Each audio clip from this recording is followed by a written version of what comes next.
Менә безнең складыбыз бүгенге көндә бушап калды. Бары тик 1-2 регион гына безнең менә бу дәреслекләрне алырга тиешләр бүгенге көннәрдә. Төбәкләрдәге татар мәгарифе торышын, татар теленең укытылуының ничек оештырылуы гына түгел, андагы укытучыларның исемнәренә кадәр белгән Гөлия ханым бүген инде алдагы уку елына яңа заказлар җыю белән мәшгуль. Регионнарга хатлар җибәрелде.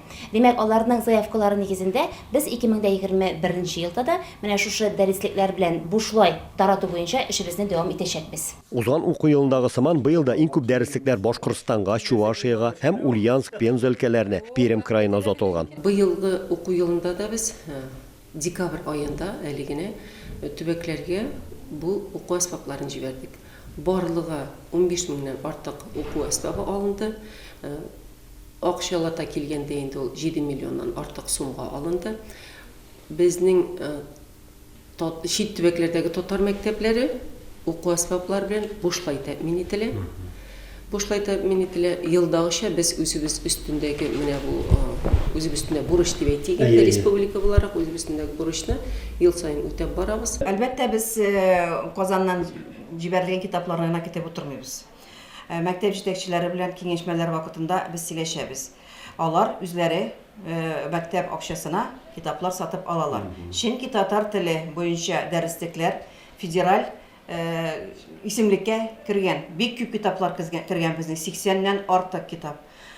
Федераль исемлеккә кергән китапларны җитәкчеләр сатып алырга тиешләр сатып алалар аларны. Татарстанның мәгариф һәм фән министрлыгы татар теле укытылышын республикада гына түгел, чит төбәкләрдә дә һәр даим күз уңында тота. Һәр ел сайын төбәкләрдәге мәгариф министрлыклары белән килешүләр төзи, аларны яңартып тора. Бүгенге көндә шундый килешүләр Россиянең 34 төбәге белән төзелгән. Һәр елны безнең өлкәләр белән килешүләр яңартылып бара һәм килешү төзелгән өлкәләребезнең саны да арттырылып бара. Узган ел азагында Ульяновск өлкәсендә 2 төбәкнең мәгариф министрлары өлкә губернаторы катнашында үзара хезмәттәшлек турындагы яңа килешүгә кул куйдылар. Килешүнең төп нигезендә Ульяновск өлкәсе татар теле укыту өчен шартлар тудыруына гарантияле дигән маддә булуы аеруча өмет уята. Димәк, узган еллардагы сыман киләчәктә дә ана теле укытуда проблемалар булмаячак. Чынлап та безнең мәктәптә татар теле һәм әдәбияты укыту өчен бөтен мөмкинлекләр дә тудырылган. Татар теле һәм әдәбияты кабинеты бар. Кабинетта бөтен дәреслекләр җитәрлек.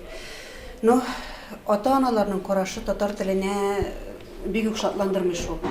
Бигрәк тә менә 1-4 сыйныф укучылары дәрескә бик яратып, теләп йөриләр. Үсә барган саен менә 8-нче, 9-нчы, 10-нчы, 11-нче класс балаларында кызыксыну югала бара татар теленә карата. Әлбәттә, Татарстаннан читтә эшләүче мәктәпләрдә атнасына 1-2 сәгатьтә генә балаларга күп гасырлык тарихы булган татар әдәбиятын, тарихын бөтен барлыгы белән өйрәтеп булмый. Шуңа күрә бүген төбәкләр өчен яңа төр дәреслекләр эшләү дә көн кадагында булырга тиеш. Татар теленә бирелгән сәгатьләр кимеде күпкә. Менә безнең ул дәреслекләр татар телен 2-3 сәгать укыту өчен язылган. Шушы исәптән чыгып әйтәсем килә минем. Менә татар телен 1 сәгатьтән, татар әдәбиятын, уку дәресләрен 1 сәгатьтән үткәрү өчен язылган китаплар булса әйбәт булыр иде.